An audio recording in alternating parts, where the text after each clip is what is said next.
बिस्मिल्लाहिर्रहमानिर्रहीम। अस्सलामु अलैकुम वरहमतुल्लाहि वबरकातुह। वेलकम मैं यूट्यूब चैनल हाफिज़ शफीक। मुअज़्ज़ज़ सामीन, उम्मीद करता हूँ कि सब खैरियत और आफ़ियत के साथ होंगे। अल्हम्दुलिल्लाह हमने तख्ती नंबर 9 स्टार्ट की हुई है, जिसका आज हम पार्ट 2 दूसरा सबक पढ़ने जा रहे हैं, जिसके अंदर हम ज़बर ज़ेर पेश, दो ज़बर दो ज़ेर दो पेश, हरूफ मद्दा और लीन, खड़ी ज़बर खड़ी ज़ेर उल्टा पेश, इन तमाम चीज़ों की इंशाअल्लाह मशक करेंगे। मशक से मुराद ये नहीं है कि सिर्फ हमने के दो चार अल्फाज ही पढ़ लेने हैं, बल्कि इंशाअल्लाह हम आपको वो उसूल और ज़वाबत बताएंगे, वो क़वानीन बताएंगे, वो उसूल बताएंगे कि जिनको आप मद्देनज़र रख कर उन्हीं अल्फाज पर ही नहीं बल्कि पूरे कुरान के अंदर आपको वो उसूल और ज़वाबत काम आएंगे, और जिनसे पूरे कुरान के ऊपर आप वो उसूल जो अप्लाई कर सकेंगे, और मज़ीद जो अल्फाज हैं उस जैसे मिलते जुलते आप उनको सही तरीके से अदा कर सकेंगे। तो आइए शुरू करते हैं। अऊज़ु बिल्लाहि मिनश शैतानिर रजीम। बिस्मिल्लाहिर रहमानिर रहीम। बा ज़ेर बी, हा खड़ी ज़ेर ही, बिही। अब इसके अंदर चंद चीज़ें जो उसूल बताने हैं। एक तो यह है कि ज़बर ज़ेर पेश वाले लफ्ज़ को ना लंबा किया जाता है, ना झटका दिया जाता है, और ना ही उसको मजहूल पढ़ा जाता है। तो ये उसूल है, इसको ज़हन में रखें। जहाँ भी ज़बर ज़ेर पेश आए आप इसी उसूल को अप्लाई करें उस पर। तो इस वजह से हम बा ज़ेर भी ना इसको लंबा कर रहे हैं, ना झटका दे रहे हैं, और ना इसको मजहूल पढ़ रहे हैं।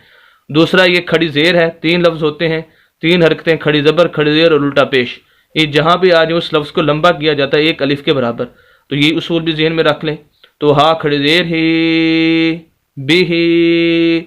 अब तीसरी चीज़ इसके अंदर यह है कि अगर हम वक्फ़ करना चाहें, सांस तोड़ना चाहें, यहाँ पर रुकना चाहें, तो कैसे रुकेंगे। मिसाल के तौर पर यही लफ्ज़ अगर कुरान के अंदर आ जाए, हम तिलावत करते हुए इस तरह का आखिर में हा आ जाए और उसके नीचे खड़ी ज़ेर हो, तो हम कैसे सांस तोड़ेंगे। उसका तरीका ये होगा कि आखिरी हर्फ जो हा है उसको हम साकिन कर देंगे, और उसकी जो हरकत है ज़बर ज़ेर पेश खड़ी ज़बर खड़ी ज़ेर उल्टा पेश, उसको हम ख़त्म कर देंगे और उसको साकिन कर देंगे तो वक्फ़ हो जाएगा।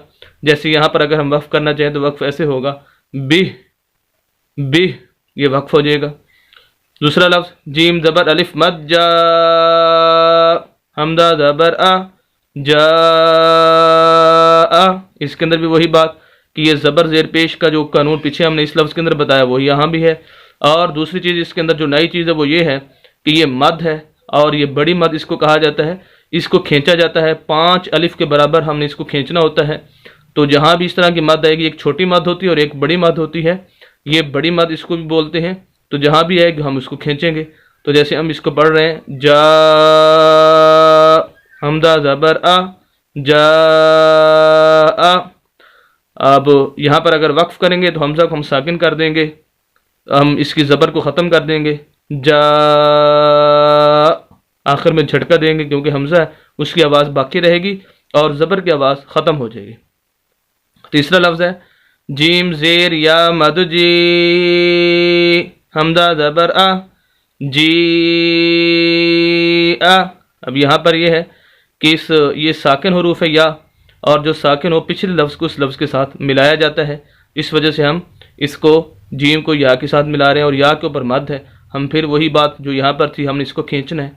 तो आखिर में हमज़ा है, और जब वक्फ़ करेंगे तो हम इसको साकिन कर देंगे हमज़ा को, तो वक्फ़ हो जाएगा जी। आखिर में हमज़ा की आवाज़ आएगी लेकिन ज़बर की आवाज़ नहीं आएगी, हमज़ा को हम साकिन कर देंगे। अगला लफ्ज़ है जीम पेश वाओ जू, आइन दो ज़ेर इन, जू इन। यहाँ पर समझे कि ये हम जीम पेश वाओ जू, हम इसको लंबा कर रहे हैं एक अलिफ के बराबर। यहाँ पर ना कि अलिफ है, ना ही मद है, ना ही खड़ी ज़बर है। क्यों लंबा कर रहे हैं कि ये हरूफ मद्दा है। हरूफ मद्दा वैसे 3 है, अलिफ मद्दा, वाओ मद्दा और या मद्दा।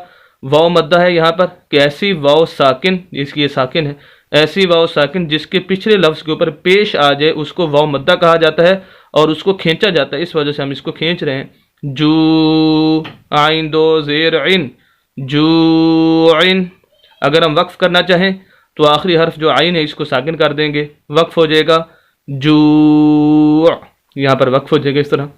इस लाइन का आखिरी हर्फ है खा दबर वा खाउ, फा दो ज़ेर फिन, खौफिन। अब यहाँ पर देखें, यहाँ पर भी वाव थी और यहाँ पर भी वाव है, लेकिन यहाँ पर हमने खींचा, यहाँ पर हम नहीं खींच रहे, खौ ऐसे नहीं कर रहे, क्योंकि ये वाव मद्दा नहीं है बल्कि ये वाव लीन है। वाव लीन हरूफ वैसे 2 हैं, واو لین اور یا لین، کہ ایسی واو اور یا جو ساکن ہوں اور اس کے پچھلے لفظ کے اوپر زبر آ جائے، اسے واو لین یا یا لین کہا جاتا ہے۔ اس کو کھینچا نہیں جاتا، اس کو جھٹکا نہیں دیا جاتا، اس کو مجہول بھی نہیں پڑھا جاتا۔ یہ اصول ہے اور یہ ضابطہ ہے۔ اگر آپ اس اصول اور ضابطے کو ذہن میں رکھیں گے، قرآن کے اندر جہاں بھی حروف لین استعمال ہوگا تو اس طریقے کے ساتھ پڑھا جائے گا، اس کو کھینچا نہیں جائے گا۔ اس وجہ سے ہم اس کو پڑھ رہے ہیں خا زبر وا خو، اس کو لمبا نہیں کر سکتے ہم۔ فا دو زیر فن خوف خوفن، اگر ہم یہاں پر وقف کرنا چاہے تو فا کو ہم ساکن کر دیں گے، خوف، اس طرح وقف ہو جائے گا۔